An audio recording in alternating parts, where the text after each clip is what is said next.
It's time to check in. This is Vivi. This is Tony. Today we're going to talk about another type of housemate. The nice floofy kind? Yes, the ones that you live with right now.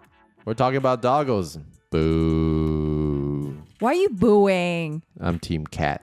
I know Tony's more of a cat person, but I'll give you your chance on the next episode. We're going to talk about dogs first for this one. Fair point. We do have dogs. Let's share about them first. Yeah, because dogs are the best. Better than people?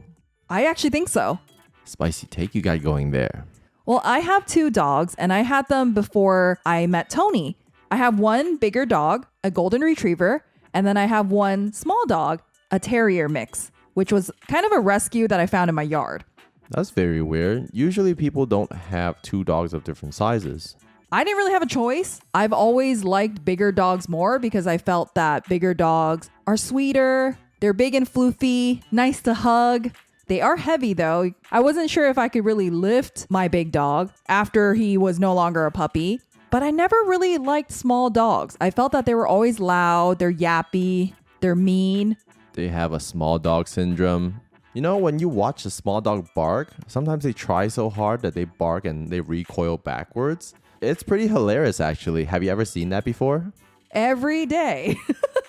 Because our little dog kind of does that. He's barking, trying to be the big dog and try to scare people away, but I don't know. He's just lying to himself.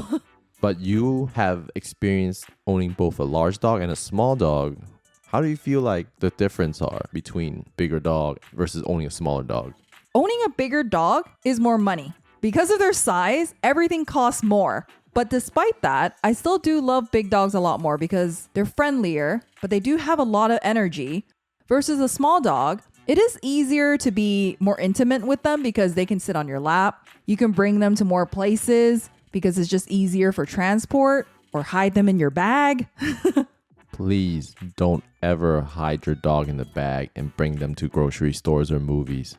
It ruins it for everyone else. PSA. Which we do not do, but it is a little bit easier to take care of a smaller dog. Even taking a shower takes a lot less time and a lot less shampoo, though the little dogs are a lot grumpier than the big ones. You could at least lift the little dog and say, okay, enough of this. Let's move you out somewhere else. For big dogs, I don't think you could do that. Yeah, it's hard. My first dog was the golden retriever. I didn't get the little terrier until maybe about 5 years after I had the golden. They were my first 2 dogs, but they're also Tony's first 2 dogs. So Tony, being a cat person, how was it to actually live with 2 dogs that you didn't necessarily choose? It was actually a shock. There was a lot of things I didn't expect. I've never picked up dog poop in my life prior to your 2 dogs. Wait, but you had a cat before. You had to clean up the poop. We usually have a scoop in a litter box, not just a plastic bag and a hand. Well, you could have told me. I could have gotten you a scooper. I don't want to use a scoop on freshly laid poo-poo. That's gross. So when I put a plastic bag around my hand and I touch the poop. Feels great, doesn't it? It's raw. And it's warm. It was very gross for the first few days. I was pretty much in my mind going like, I'm literally having to clean up the poop. Oh, it's smeared on the floor. I hope this poop doesn't get on my hand. That was pretty much the first sensation. In the beginning, when we were walking in the morning, when he needs to do his morning business, it was very cold in the morning, as usual. And the warmest thing is a piece of poop in my hand. And that gives me existential crisis. It wakes you up though, doesn't it? Not in the way I like to. It's not a very peaceful awakening. It's more of a rude awakening. It's a hand warmer. Would you like to pick up poo-poo instead? Since I've been deferred to that task nowadays. It's because you work from home and you get to walk them more. I guess I never thought of it that way because I've always picked up poop. I just hope that the bag doesn't have a hole in it. As much as I dislike picking up their poo, I developed a hate for owners that do not pick up poop after their dogs. Yeah, there's a lot of those, and it's very unfortunate because it's not the dog's fault. It's just a lot of bad owners that don't want to pick it up. Maybe they don't have a bag. I'll throw them a bone, pun intended. But it's part of the responsibility of having a dog. Just pick up after them. It's cleaner for everyone. That's the one thing that grinds my gear with dog ownership.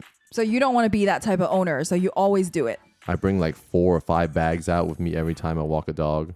But I feel like the stage that you had met my 2 dogs was already a lot easier. If you had met them any earlier, especially in their puppy phase, I think you would be losing your mind. Wait, that doesn't make sense. People say puppies are adorable. Everyone loves the puppies. So why do you say I got it good? Because people don't realize is that puppies look hella cute. They look like little angels and they're so floofy and you just can't get mad at them. But they do everything to piss you off for you to get mad at them. You just can't stay mad. Because they just look at you in the eyes in their cute little small stature and just smile, stick their tongue out. All your negative energy has melted away. But do elaborate. Why do they drive you up a wall? My first puppy was the golden retriever. And I think that he's a little monster. He looks so cute and angelic, but a little dinosaur. He chewed up everything, anything you could think of. He chew up my shoes, my slippers, chew up furniture, had loads of energy. Even potty training it was super hard. They have to go to the bathroom every 2 to 3 hours when they're a puppy because their bladders are not very big. You'd be standing outside in the cold, rain, sunshine, any kind of weather. In the middle of the night, early in the morning, you'd be standing out there just waiting for them to do their business. And a lot of times, after standing out there for 30 minutes, they don't do anything. You walk them back into the house and then they do it right away. Do you realize that you brought them out to do the business, or did they just think we're going outside to play? They have no perception of their objective going outside? They probably don't. They think it's probably to play. But then when we're just standing there, just waiting, and then mama is going, hurry up. It's very cold. Come on now. You feel very defeated when the moment you walk inside, they do their business right away. And then you have to clean your floors and everything. So when you bring them out, it doesn't matter what time of the day it is. When they need to do it, they need to do it. They don't have a set schedule as a puppy, right? You try to train them into it, but initially, they just kind of have to go. If they don't sleep through the night, then you have to go and do that 2 to 3 hour going outside thing that you have to do. Thankfully, after a few days to a week, my golden puppy slept through the night and he was not as anxious. But boy, did he wake up early. 5 a.m. He literally smacked me, trying to wake me up. And I was like, hey, that's actually pretty good. At least he's trying to tell me. But then when we walk outside, he wouldn't do anything until literally the last minute. Very sassy. Yeah, and them trying to find a spot. You're like, okay, they're going to do it. They're going to do it. Nope. They get distracted by the wind. And then they get scared by like some noise from cars. And I'm like, come on now. I want to get back to bed. So you had it a lot easier. Imagine you doing that. I am very grateful that I didn't have to do the puppy phase. I'm okay with the adorable faces and cute, adorable statue of puppies. I think even adult dogs are really cute already, so I'm good. I do notice that they are a lot more hands-on in terms of taking care of them. They need walks a few times a day. They ask for food every 15 minutes, but you technically should only feed them a limited amount of food, but they try to advocate to satiate their hunger. That is a bottomless pit. Oh yeah, they'll do anything for food. And the other thing is when we go out to walk them, we have to make sure they're protected with like flea medication and all that lovely stuff. I feel like it's a lot of upkeep and things we must make sure in order to keep the dogs healthy and safe. Yeah, it could be a lot of work. And not only that you have to take care of them, you also need to play with them and give them some attention because they are attention seekers. That's why they're coming up to you asking for pets and everything. That was probably a very big difference for you, right? Yeah, I totally didn't expect that. I didn't know what I was signing up for, honestly. At least I know you have it under control, right? But sometimes life gets busy. They always want pets. They always want to be around you. You know what they have learned? What? They learned that no matter how they call you to go for morning bathrooms, you will not respond. So they start hunting me down like, hey, I need to go bathroom. Wake up, please. They don't distract you. They always hunt me down to do it. So I'm like, oh, it's 5 a.m. in the morning. Why are you looking for me? Well, because after the puppy phase, someone else in my household was walking them in the morning. So they were not used to waking me up anymore. And also because maybe they've tried like patting me and I just sleep through it. And so when you moved in, they're like, oh, yeah, mom's not going to go and respond. So they're just going to go and pat you and wake you up. Very much a rude awakening. But enough about me ranting about dogs. What do you like about having dog companions in your life? It's really heartwarming to live with a dog or dogs. They always greet you when you come home. No matter how you look, no matter how you're feeling, they're always happy to see you. Does it melt away the stress from what you were doing outside the house? Yeah, because once you open the door, the dog is like coming up to you, waggy tails and just super energetic. They're waiting for you all day. It makes you forget about everything that you were unhappy about. You're just happy to see them. They're ready to welcome you home. You know that they really love you because they follow you around everywhere. They want to go with you in the bathroom. Some people say, oh yeah, you don't even have privacy. It's great. At times, they make you feel really loved. And the thing that really gets to me is their puppy eyes. Once they're looking at you, it just melts your heart away. Does it melt it enough for you to give them treats or food off the table? No, they know that I don't really give into that. They're smart though. They go and find other people that they know the puppy eyes will work on them. AKA your parents or other elderly folks that, oh, he's so cute. Yeah, we could give him a little carrot or something.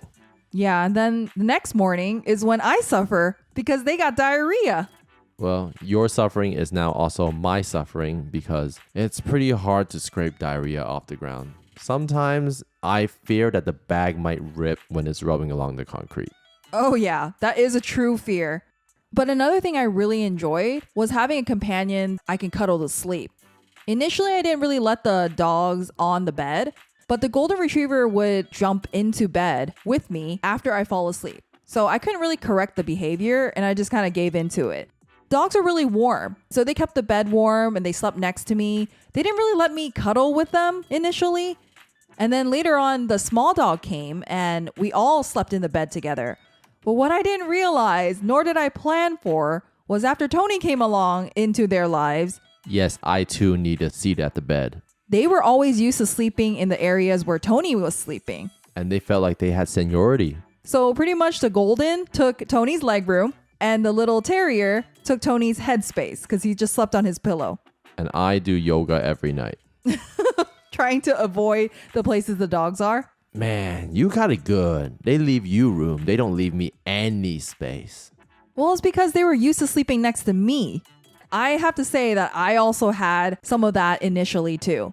Because the golden retriever loves to sleep horizontally in the middle of the bed, and they would just leave me the little corner crack where the bed meets the wall. I don't really think that they realize that that's my bed and not theirs.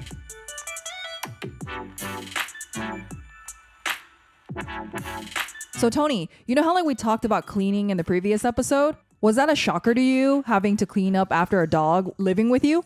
Funny story is I never realized how much fur a dog sheds. I have experience with cats and they do shed, but dogs take it to the next level. Big dogs. Holy cow, yeah, big dogs. The golden isn't the biggest of dogs, but boy, he sheds like it is a hot 100-degree weather and he just needs to get rid of fur. Man, I could literally make sweaters out of the fur. You know that I would sweep the floors 2 or 3 times a week just so that when I walk around bare feet, I don't feel the fur. Why not? People have fur carpets just to feel luxurious on their feet. There's also the other thing is there's a lot of his paw prints all around the house as well. He would step outside, come back in, and he would leave paw prints everywhere. Yeah, even though we wipe their feet before they come in, it only mitigates some of it. And if he goes to the park, he would bring sand and sometimes dirt and dust back into the house as well. Yeah, are you trying to tell me that we can't have nice things because we have dogs? They are the nice things. Aww. It's just they like to bring back a lot of dirt and dust as well, which requires us to be responsible humans and clean up. I don't want them just licking and being exposed to all these dust and dirt all the time.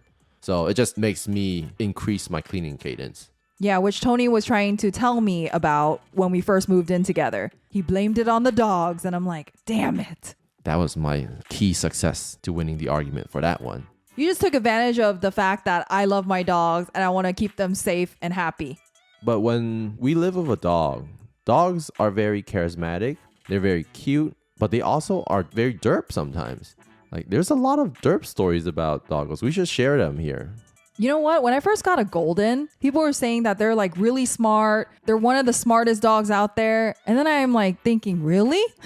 After getting one? I wasn't so sure about that. So golden retrievers are known to retrieve things, right? Dogs usually like to play catch. That's part of their name, right? Golden retriever, meaning to bring back. No, they do not. Initially, I threw the ball out for my golden. He would retrieve it once or twice. And after a while, he would be like, why are you throwing it again? I literally just picked it up for you.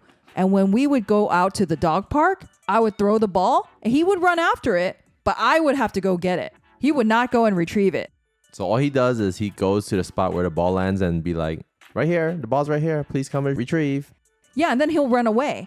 And then he'll try to see if you're going to go pick it up, which I have to because that is our ball. The dog is broken. And it was so embarrassing in front of my friends because they're like, why is your dog not retrieving anything? Isn't he a retriever? I'm like, yeah, he's broken though. And at the same time, his color is not truly golden as well. So he's not even a golden retriever. He's a dog. Then I got the other dog that doesn't even play with any toys, let alone fetching. Nah, he's too good for that. He doesn't even run after it. So he doesn't play with toys. He doesn't have any bite toys neither, right?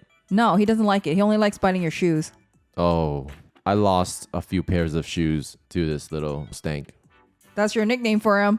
Yes, he is Little Stank. He bites a lot of stinky stuff. Not saying my shoes are stinky, but he destroyed my insoles multiple times. I don't even know how they get it out of the shoe. We were not there to witness, but all we know is we see the damage. And guess what? The most expensive pair of shoes he has ever ruined were my wedding shoes. You should see how mad and angry and disappointed and sad you were all in one when you saw your torn up wedding shoes. Yeah, I was pretty pissed off. But just like how the puppy concept is, thank goodness they look cute. Or else, You probably would just disown them. Don't make it sound like you're gonna do something crazy that's gonna get you arrested now. I don't know if I would disown them. I never thought of that before. And it definitely did not cross my mind when I saw that my wedding shoes were ruined like a month before our wedding. I had gotten that pair of wedding shoes on sale, more than 50% off. And I was like crazy happy because I didn't have to pay full price for it. And then he goes and bites one of them. And I'm like, oh my gosh, I need to go and get a new pair. At full price?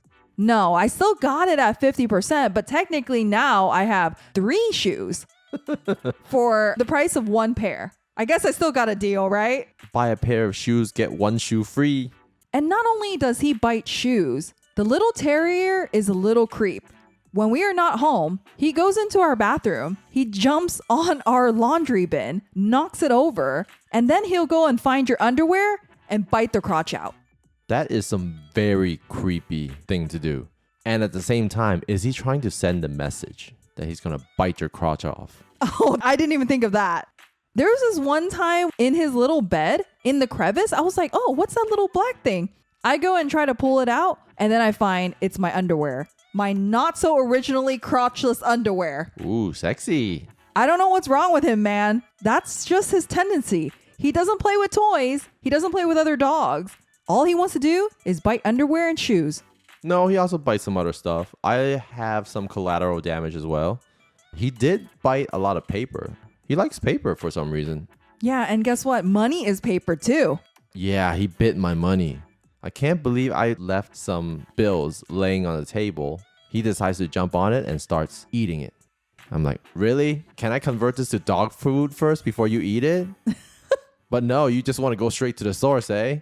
You're lucky that he doesn't actually swallow it though. He just rips it up and you're still able to piece it together. And I've went to the bank before after taping it up, which I know I wasn't supposed to do, but I bring it there and they ask me, where did you get this from?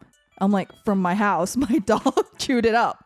Thankfully, they were able to replace the bill for me. And yeah, that's just one of the things that you don't want him to rip. He also ripped some of my headsets, my earbuds.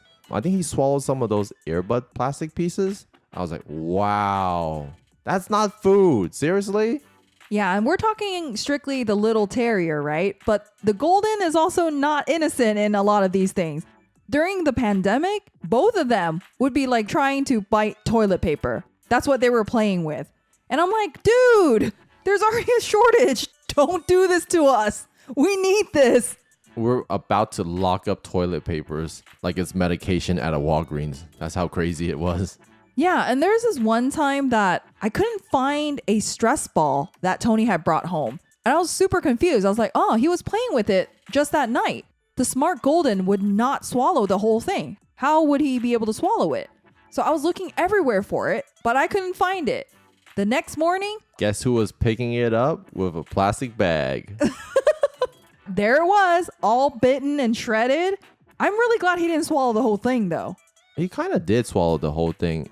Not whole, though. Yeah, he broke it up. Because he broke it up, I had to pick it up for multiple days. That was not fun. Thank goodness he was able to pass it. I knew someone who had a dog that swallowed a tennis ball and they managed to pass it.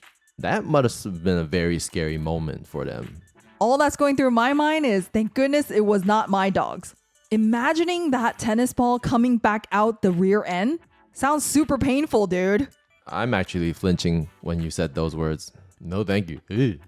Dogs be dogs. And that was another golden retriever. Shows you how smart they are. But that's not the end of their brilliance. Because there was one time where there was a condom package we left somewhere. You mean you left somewhere? Yes, I know. I am guilty, yes. I found a ripped up condom wrapper, but it didn't look like a human ripped it. It has bite marks all over it, but the condom is missing. I told Tony, I think one of the dogs ate the condom. We looked far and wide, trying to see if it was not eaten or it was just around the house somewhere. We couldn't find it. Man, we were scared. Because thinking of a condom, it seems small, but it can expand. So I got really nervous. I called the emergency vet. I asked them, would they be able to pass it? They said, hopefully. Not really confidence inspiring, but they did say that because the condom can enlarge, they recommended that I go and get an x-ray. And I told them I actually don't know which dog ate it. And we're not going to x-ray both dogs, I'll tell you that right now. It was, I think, $600 just to x-ray one of them. So I told Tony, if we end up bringing them to go and get x-rays, we better bet our lives on one of them and just x-ray that one so that we don't need to pay $1,200. Our first assumption was it must have been the small dog. He has a very bad track record of actually eating and biting stuff. So my money's on him. I thought the same thing, especially because that little terrorist bites underwear. I'm like, oh, condom is right up that alley. So I also had my bet on him. But the person at the emergency vet said, you can monitor if you don't want to bring them in immediately and they are not showing signs of any issues. So let's hold on spending that $600.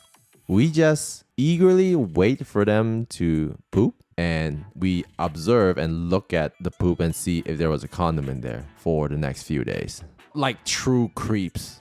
Yeah, if holding a bag of hot shit was not bad enough, we had to go look through that shit. Not a proud moment in my life, honestly. And lo and behold, did Tony and I guess right? We got it absolutely wrong. It was not the terrorist, but it was the very adorable golden. We would have lost $1,200. Just to see who ate the condom.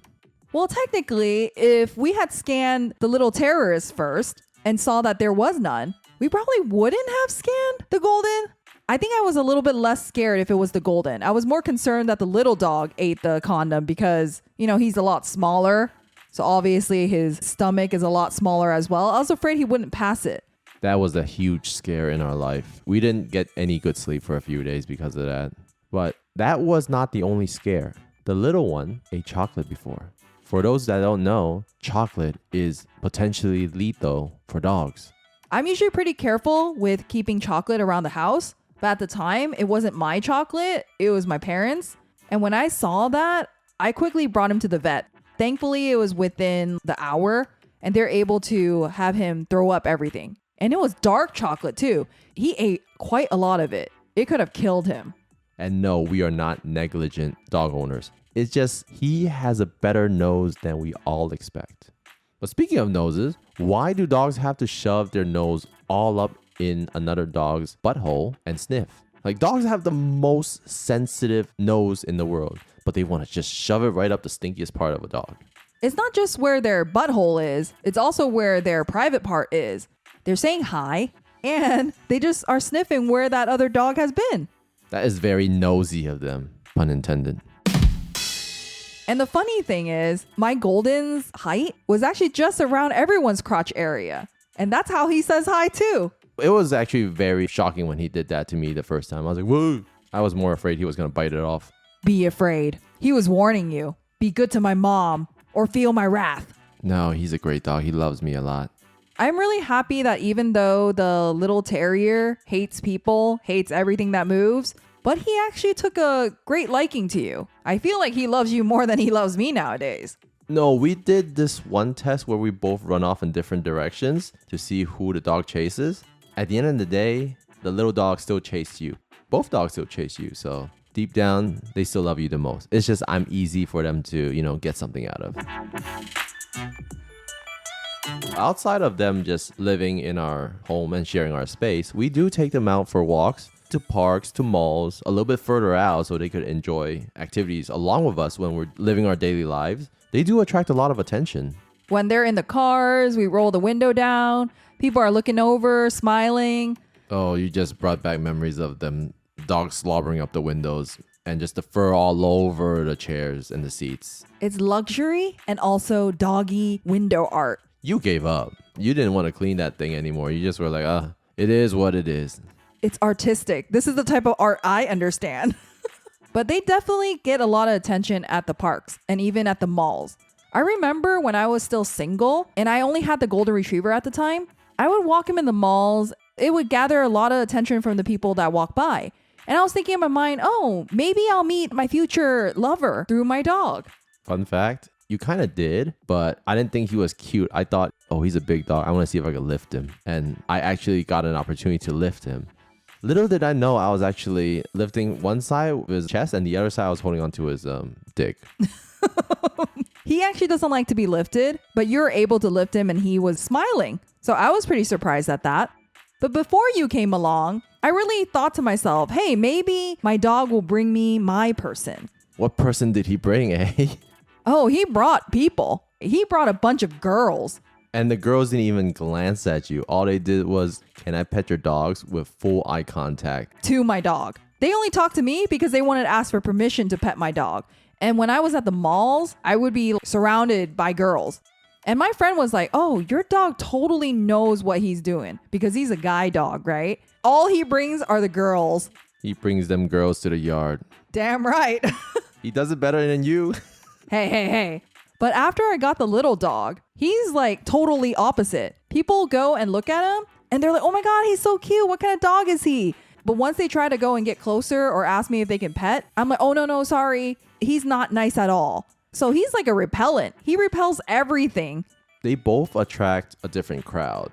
They both are well liked. They don't give off any mean or hostile energy. The little one just reminds people, I'm feisty. Oh yeah, just like a typical little dog. But he is a very sweet dog to the people that he chooses to like. He is a rescue. He does have his issues. He knows how to protect himself, but he also tries to protect me too. But yeah, we talked a lot about dogs and things we have to do. I never asked you, do you love living with dogs? I love living with dogs. Despite all the different weird stuff that I've experienced with them, I still really love them and I wouldn't replace them for anything in the world. They just keep my heart full. But would you do the puppy phase again though? Are you going to let me quit my job? Is that the prerequisite for you to go through the puppy phase? That's actually insane. I think that you have to spend a lot of time taking care of a puppy. Either you have to work from home often or it isn't going to work. I really love golden retrievers, but I don't know if I could do the golden retriever puppy phase again if I'm working all the time. So unless you're willing to go and do it, I don't know, Tony. Are you ready?